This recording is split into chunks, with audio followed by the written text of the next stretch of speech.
Everyone welcome back to বিনোদাস করে। চলো আরেকটা নতুন ব্লগে তোমাদের সবাইকে জানাই স্বাগতম। এখন বাজে তোমার সকাল 7:30। চলো সকাল 7:30 থেকে তোমার দুপুর 1টার মধ্যে আমি সংসারের রান্নাবান্না থেকে, পুজো থেকে এবং কাঁচা ধোয়া থেকে কী করে সমস্ত কাজ একা হাতে গুছিয়ে করি সেটাই চলো তোমার সাথে শেয়ার করবো। আজ হলো শুক্রবার। এখন তোমার প্রথমেই বললাম 8:30 মতো বাজে। আর ওইদিকে সকালবেলা বাসিবার সমস্ত কিছু সেরে নিয়ে এদিকে চলে এসেছি তোমার রান্নার জন্য, কারণ আজকে রান্নার একটু তাড়া আছে বলতে পারো। কারণ দেখো, বাড়ির কর্তারা যখন খেয়ে বেরোয় তখনকার দিনে স্নান পান করে রান্না, কিন্তু এখনকার দিন তো একটু অন্যরকম। তাই সকালবেলা স্নান করলে এখন অতটা সহ্য হয় না বলে একা হাতে তাই আর করে উঠলাম না। যে বাড়ির মধ্যে শাশুড়ি থাকলে হয়তো এই কথাগুলো বলতো, কিন্তু শাশুড়ি যেহেতু নেই, আমার যেহেতু একা হাতের সংসার, সেই জন্য এখন আর বলা করার অতটা কেউ নেই। থাকলেও অতটা আর আমি কারো কথা অতটা কানে নিই না। কারণ দেখা নেই যে শরীর মাসে সবসময় আমাকে কাজ করতে হবে, নিজের শরীর মাসে যেটা সুবিধে লাগবে সেরকম বুঝে আমি কাজ করতে।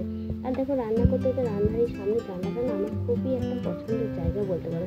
কারণ যখনই মণ্ডপ থাকে বা রান্নার সময় সামনে একটা যে জানলাটা রাখা হয়েছে, রান্নাটা থেকে এত সুন্দর হাওয়া আছে, বা এখানটায় রান্না অনেক সময় মণ্ডপ থাকলে আপনি ভালো হয়ে যায়। কারণ সব মেয়েদের বেশিরভাগ টাইমটাই রান্নাঘর বলো আর জলের কাজ করতে, এই দুটোটাই যায়, কাজ করতে করতেই কেটে যায়। রান্নাঘরের দিনের মানে বেশিরভাগ টাইম, আর কাঁচা ধোয়া জলের কাজ, এই জল ছাড়া মেয়েদের একটা কোনো কাজই হয় না। আর হওয়াটাও সম্ভবই নয়। জলে সব কিছু আমাদের লেগে রয়েছে বলতে পারো।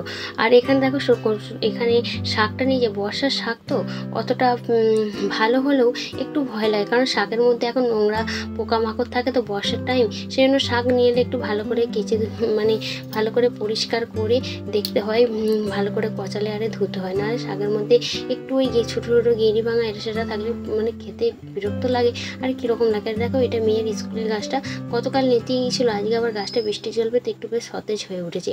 আর এই যে এখানে চলো শাকগুলো বেছে নিয়ে কাটতে বসে বললেন, তলায় একটা ভালো করে একটা ধোয়া কাপড় বিছিয়ে নিলাম। কারণ বিছিয়ে নিলে কী বলতো, শাক তো কাটার সময় না সুবিধা হয়। এগুলো কুচো কুচো করে পড়লে এগুলো ধুয়ে নিয়ে মানে কেটে নিয়ে সেই কুচোগুলোকে নিয়ে আমি এর মধ্যে ঝুড়ির মধ্যে তুলে দিই। আর চুবড়ির মধ্যে কাটলে হাফ চুবড়ির মধ্যে পড়ে, হাফ বাইরে পড়লে, যেটা অসুবিধে হয়। সেই জন্য এরকম একটা সবসময় যখন আমি কাটতে বসি, শাক কাটতে বসি, তাহলে একটা চুবড়ি না দিয়ে বরঞ্চ কাপড় দিয়ে কাটি। এ দেখো কাটা হয়ে যেতে, সেই কাপড়টা ধরে চুবড়ির মধ্যে ঢেলে ব্যাস হয়ে গেল। জায়গাটা তাতে নোংরাও রইলো না, পরিষ্কার রইলো, আর কাজটাও সুন্দরভাবে মিটে গেল। শাক কাটা বলো, বাছা ধোয়া বলো, এটাও কিন্তু একটা ঝামেলার মধ্যেই পড়ে বলতে পারো। সেই জন্য সবসময় আর আমিও এইসব কাজ যদি বলো, আগে থেকে এতটা কাজে স্মার্ট ছিলাম না। সময়ের সাথে সাথে সমস্ত জিনিসটাকে নিজের আয়ত্তে আনার চেষ্টা রেখেছিলাম বলেই আজকে কিছুটা হলেও কাজ আমি সংসারের মধ্যে শিখতে পেরেছি। কারণ দেখো, যে কোনো কাজ শিখতে গেলে নিজের মধ্যে চেষ্টাটা সবসময় রাখতে হয় যে না, আমাকে এই কাজটা শিখতে হবে আর আমি এই কাজটা পারবো। পজিটিভ চিন্তাভাবনা রাখলে পজিটিভ জিনিসটা সব আগেই তোমার কাছে আসবে। কারণ পজিটিভ চিন্তাভাবনা রাখবো, নেগেটিভ কথা তার পরক্ষণেই ভাবো, তাহলে দেবে পজিটিভটা কখনোই তোমার মধ্যে আসবে না। তাই পজিটিভ চিন্তাভাবনা রাখতে গেলে তো পজিটিভভাবেই তোমাকে সবসময় কাজ করতে হবে, বা মনে জেদ রেখে বলো এগিয়ে যেতে হবে। তাতে দেখবে যে কোনো কাজ হাজার ভুলের মাধ্যমে ভুল হলেও সেখানে একবার হলেও তোমার জিত হবে।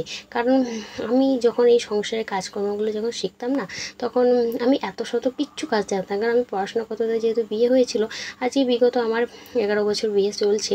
সেই জন্য আমি এইসব রান্নাবান্না বলো, শাক কাটা বলো, যখনই বিয়ের প্রথম এসে শাক পাট কাটতাম না, হাত কেটে বসে থাকতাম।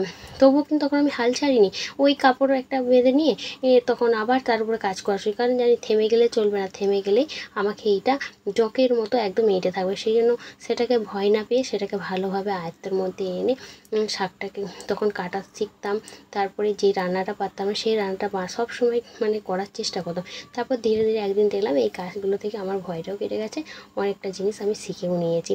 আর ওইদিকে চলো শাকটা বসিয়েছি, এদিকে চালটা ধুয়ে চালটাও বসাবো, সেই জন্য ভাতটা বসিয়ে দিয়ে এদিকে দেখো ঘরদোরের অবস্থাটা এখনও এক গোয়াল হয়ে আছে, এগুলো সব গুছোতে হবে। ওদিকে রান্নার তাড়া আছে বলে সেই জন্য ঘরে এদিকে অতটা হাত দিইনি। ওদিকে রান্নাটা করতে আগে বসে, ওদিকে রান্নাবান্না সব এলোমেলো হয়ে আছে। এরকম রান্নাবান্না এলোমেলো হয়ে আছে, সত্যি কথা বলতে রান্না একটুকু মন নেই। প্রথমে বলি রান্নাঘর, কারণ পরিষ্কার পরিচ্ছন্ন রেখে সবসময় কাজ করি তো। ছোটো রান্নাঘর এরকম অগোছালো হয় যে রান্না আমার করতে আজকে এত বিরক্ত লাগছে যে কী বলবো। আর কতক্ষণে রান্নাঘরটা গুছাবো ততক্ষণে আমার মুডটা একটু ঠিক হবে। কিন্তু ওই যে রান্নার তারা আছে, খেয়ে বেরোবে, সেই জন্য হাতের সামনে যখন যেটা বেরিয়ে তখন সেটা। আর যেদিনকে দেখবে মন ভালো না থাকলে না, সেদিনকে দেখবে কোনো কাজ করে শান্তি পাওয়া যায় না। একটা তার মধ্যেখানে যদি কোনো কিছু একটা ব্যাপার যদি হয়ে যায়, তাহলে ব্যাস হয়েই গেল, আরও মানে মনটার বিরক্ত এসে গেল।